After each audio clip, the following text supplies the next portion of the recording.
Assalamualaikum warahmatullahi wabarakatuh. Ya, kita kali ini belajar di persiapan. Jadi ini yang dibahas adalah tentang kisi-kisinya ya. Jadi bukan soal ini yang akan keluar, tapi ini adalah soal yang mirip dengan kisi-kisinya. Oke. Nah, untuk yang pertama nanti ada soal berupa dimensi 3. Ada soal seperti ini. Tentukan jarak antara titik A dan titik G. Jadi titik A dan titik G adalah ini gitu ya, sedangkan panjang rusuknya atau sisi kubusnya itu adalah 10 cm. Nah, tentunya karena sudah tahu ya gitu ya, jadi kalau di dalam kubus itu sudah pasti sisinya semuanya sama, mulai dari AG, lalu BH, lalu CE dan DF. Mereka ini adalah diagonal ruang ya.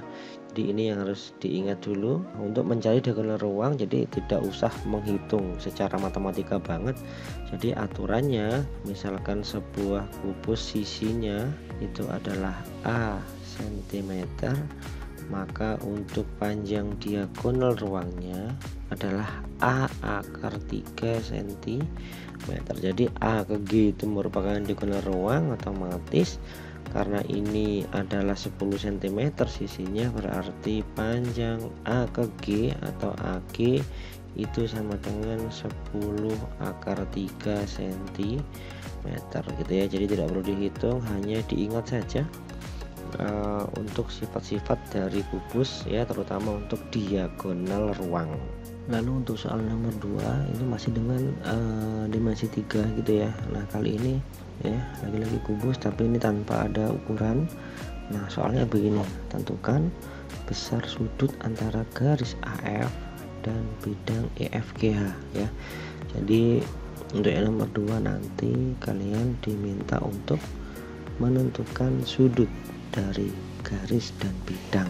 Untuk mengerjakan ini kita harus paham betul yang namanya posisi garis dan bidangnya, lalu tinggal dicek nanti ukuran sudutnya seperti apa. Dari sisi pengertian sudut itu antara ruang gitu ya, ruang antara garis dan garis. Nah, karena ini garis sama bidang ya, mau tidak mau untuk bidang EFGH nya harus kita proyeksikan terhadap garis AF nya. Jadi mana yang menghubungkan atau garis yang menghubungkan di bidang EFGH yang berhubungan langsung dengan garis AF ya. Setelah dicek ini AF, kalau dengan bidang EFGH langsung terhubung dengan garis EF nya ini. Jadi seperti ini hubungannya. Artinya untuk ruangan ini atau sudut ini itu merupakan sudut antara AF dan bidang AF GH. Nah, barangkali kalau sudah posisi seperti ini, karena ini setengahnya dari 90 derajat, kita tidak perlu menghitung gitu ya. Jadi ini langsung sudutnya adalah 45 derajat. Oke, yang nomor 3. Nah, soalnya perhatikan.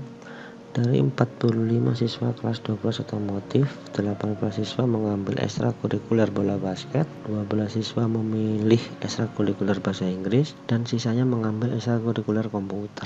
Ya, jika data di atas dinyatakan dalam diagram lingkaran, maka besar derajat kelas komputer adalah.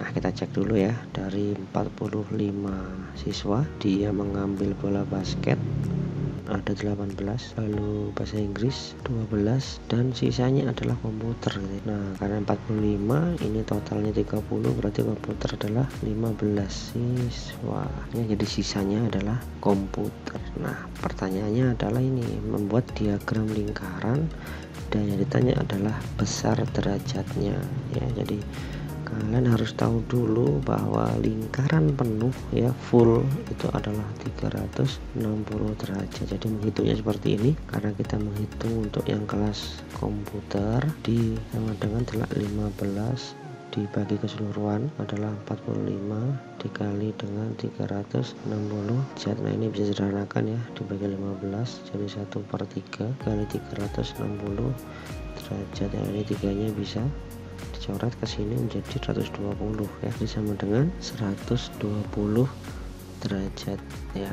Jadi begitu cara menghitungnya untuk besar derajat dalam sebuah diagram lingkaran. Baik, yang keempat, kita nanti akan dihadapkan dengan sebuah tabel statistik gitu ya, dan nanti diminta untuk mencari yang namanya modusnya ya. Ini adalah nilai kelas kelompok gitu ya, ada 41 sampai 45, jumlahnya ada 10. Lalu nilai 46 sampai 50 ada 14 dan seterusnya sampai 66 sampai 70 jumlahnya 8, dan total semua frekuensinya atau banyaknya adalah 100. Nah, modus gitu ya. Jadi rumusnya modus adalah seperti ini. Ya, modus sama dengan tepi bawah kelas modus itu ditambah dengan D1 per D1 ditambah D2 dikalikan dengan B. Nah, jadi D1 itu adalah selisih kelas modus dengan kelas sebelumnya. Nah, sedangkan D2 adalah selisih kelas modus ya, dengan kelas sesudahnya. Nah, sedangkan P itu adalah panjang kelas. Nah, TB itu adalah tepi bawah kelas modus.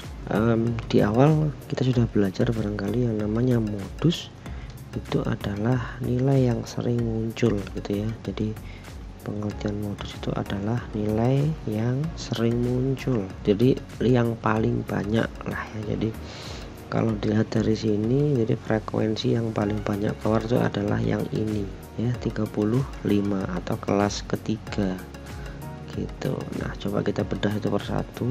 Dari sini yang namanya tepi bawah ya, tepi bawah itu adalah kita lihat dari kelasnya ini adalah nilai yang paling bawah di kelas itu dikurangi dengan 0,5 ya. Jadi 51 dikurangi 0,5 sama dengan 50,5. Oke. Terus panjang kelas ya, panjang kelas itu dihitung dari 51 sampai 55. Jadi 1 2 3 4 5 ya. Jadi panjang kelasnya juga 5. Nah, sedangkan D1 sama D2 ngitungnya begini. D1 itu berarti selisih 35 dikurangi 14 gitu ya. 35 dikurangi 14 sama dengan 21. Sedangkan D2 itu adalah 35 dengan setelahnya ya.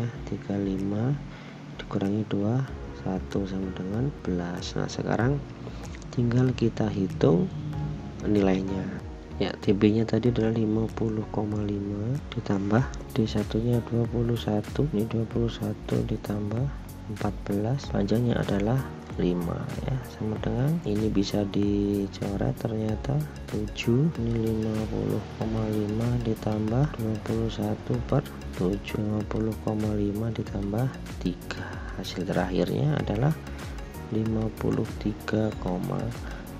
Jadi ini adalah modusnya ya dari data tersebut ya. Diingat-ingat soalnya dan cara pencariannya. Oke, yang nomor 5 ini adalah soal tentang turunan. Oke, nah kalau ini turunannya tidak biasa, ini adalah turunan berpangkat. Sebelum ke sana saya coba ingatkan dulu untuk turunan yang dasar gitu ya. Jadi kalau ada fungsi begini AX pangkat N gitu ya, jadi ini turunannya simbolnya begitu ya, itu adalah A dikali N, X pangkatnya dikurangi 1 ya.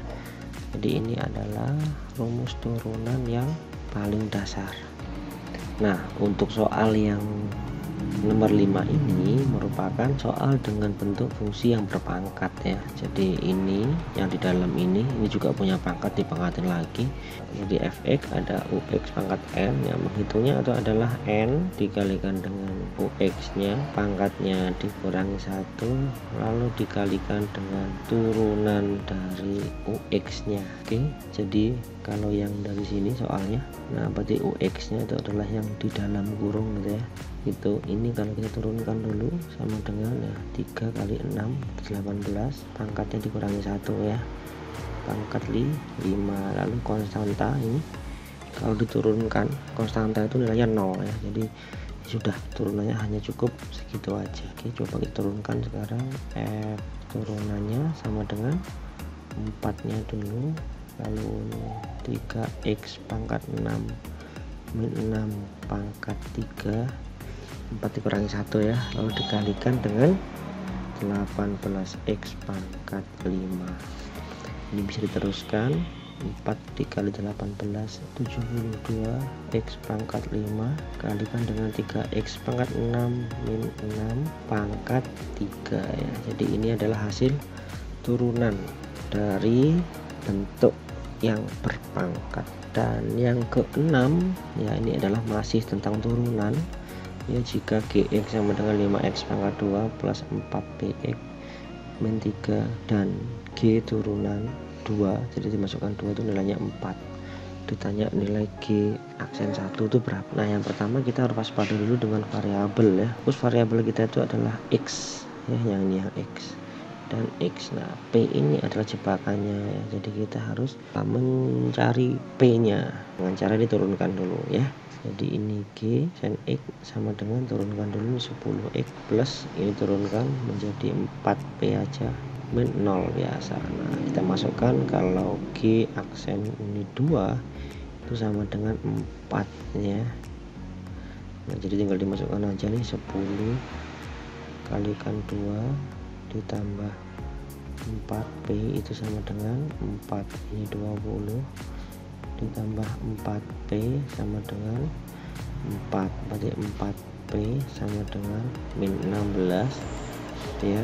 P sama dengan min 4 ya, tinggal kita masukkan saja gitu ya. Jadi ini nilainya menjadi seperti ini, G aksen X 10x plus 4 dikali min 4. Nah, karena permintaannya adalah G aksen 1 ya, tinggal masukkan ya, 10 dikali 1 dikurangi 16 sama dengan 10 dikurangi 16 sama dengan min 6. Jadi ini adalah jawabannya ya. Sampai sini dulu ya, nanti kita sambung di video berikutnya. Terima kasih, selamat belajar.